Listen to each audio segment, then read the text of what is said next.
ବନ୍ୟାର୍ଥ ସେବାରେ ଶ୍ରୀ ଶ୍ରୀ ଠାକୁରଙ୍କ ବାଣୀ।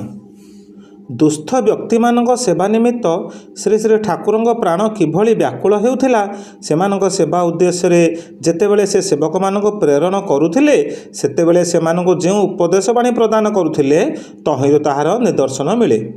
ଶ୍ରୀ ଶ୍ରୀ ଠାକୁର ସମ୍ବାଦପତ୍ରରୁ ବନ୍ୟା ପ୍ଳାବିତ ଅଞ୍ଚଳର କରୁଣ କାହାଣୀ ପାଠ କରି ସେମାନଙ୍କ ଦୁର୍ଗତି ନିବାରଣ ନିମିତ୍ତ ଦୁଃଖିତ ହୋଇ ଆର୍ଥିକ ସାହାଯ୍ୟ ପଠାଇବାକୁ ସ୍ଥିର କରିଥିଲେ। ପରେ ଜାଣିଲେ ଟଙ୍କା ଅପେକ୍ଷା ସେବକଙ୍କର ପ୍ରୟୋଜନ ଅଧିକ। ତେଣୁ ସେ ଜଣେ ଡାକ୍ତରଙ୍କ ସହିତ 6 ଜଣ ସେବକ ପଠାଇବା ଶ୍ରେୟ ମନେ କଲେ। ସ୍ୱରୂପାନନ୍ଦ ସ୍ୱାମୀ ଡେପୁଟି କମିଶନରଙ୍କ ସାର୍ଟିଫିକେଟ୍ ନେଇ ଆସିଲେ। ସ୍ୱାମୀ ସ୍ୱରୂପାନନ୍ଦଙ୍କ ନେତୃତ୍ୱରେ 1320 ସାଲ ଭାଦ୍ରବର ଗୁରୁବାର ଦିନ 6 ଜଣ ସେବକ ବନ୍ୟାର୍ତ୍ତମାନଙ୍କ ସେବା ନିମିତ୍ତ ବାହାରିଲେ।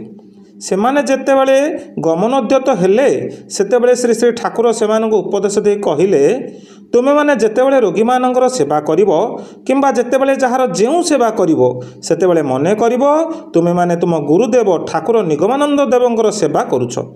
ମାନ ଅପମାନ ଭୁଲି ଜାତି ଧର୍ମ ନିର୍ବିଶେଷରେ ସେବା କରିଯିବ।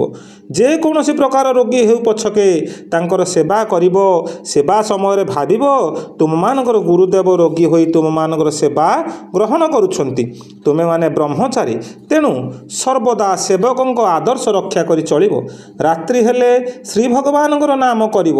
ସ୍ଥାନୀୟ ବ୍ୟକ୍ତିମାନଙ୍କ ସହିତ ମିଶି କୀର୍ତ୍ତନ କରିବ। ଉତ୍ସାହ ସହକାରେ ସେବାରେ ଲାଗି ପଡ଼ିବ। ଟଙ୍କା ନିମିତ୍ତ ଚିନ୍ତିତ ହେବ ନାହିଁ। ଟଙ୍କା ଶ୍ରୀ ଭଗବାନ ଯୋଗାଡ଼ କରିଦେବେ। କୂଟ ପ୍ରଶ୍ନ କରି କେହି ଯଦି ତୁମମାନଙ୍କୁ ବିବ୍ରତ କରିବାକୁ ଚେଷ୍ଟା କରିବେ, ତେବେ ତୁମେମାନେ ଦିନ ଭାବରେ ଉତ୍ତର ଦେବ, କହିବ, ଆମେ କିଛି ଜାଣିନାହୁଁ, କେବଳ ସେବା କରିବାକୁ ଆସିଛୁ।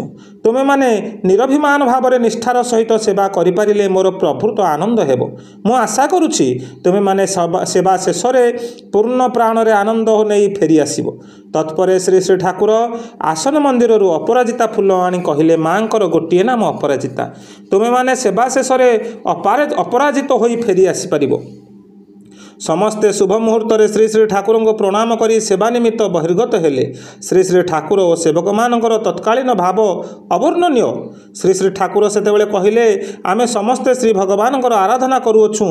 ଭଗବାନ ଆତ୍ମା ଓ ବ୍ରହ୍ମ ସ୍ୱରୂପତଃ ଏକ, ତଥାପି ଶ୍ରୀ ଭଗବାନଙ୍କର ଉପାସନା ଅତିଶୟ ମଧୁର।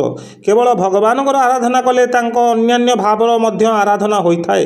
ମନେକର ସୂର୍ଯ୍ୟରଶ୍ମି ଯେପରି ବ୍ରହ୍ମ, ସୂର୍ଯ୍ୟମଣ୍ଡଳ ଆତ୍ମା ଓ ସୂର୍ଯ୍ୟମଣ୍ଡଳର ଜ୍ୟୋତି ଘନୀଭୂତ ହୋଇ ବିଗ୍ରହ ରୂପ ଧାରଣ କଲେ ତାଙ୍କୁ କୁହାଯାଏ ଭଗବାନ। ତେଣୁ କେବଳ ଶ୍ରୀ ଭଗବାନଙ୍କର ଉପାସନା କଲେ ତାଙ୍କର ସମସ୍ତ ଭାବ ହୃଦୟରେ ଜାଗରୁକ ହେବ। କିନ୍ତୁ ଜାଣି ରଖ, ଈଶ୍ୱର ଓ ଭଗବାନ ପୃଥକ। ଆମେମାନେ ଈଶ୍ୱରଙ୍କ ଆରାଧନା କରୁନାହୁଁ। ଈଶ୍ୱରଙ୍କର କେବଳ ସୃଷ୍ଟି ସ୍ଥିତି ପ୍ରଳୟର କ୍ଷମତା ଅଛି, କିନ୍ତୁ ସେ ନିଜେ କିଏ ତାହା ଜାଣନ୍ତି ନାହିଁ। ବରଂ ମୁଁ ଜାଣେ ମୁଁ କିଏ। ଜୟ ଗୁରୁ।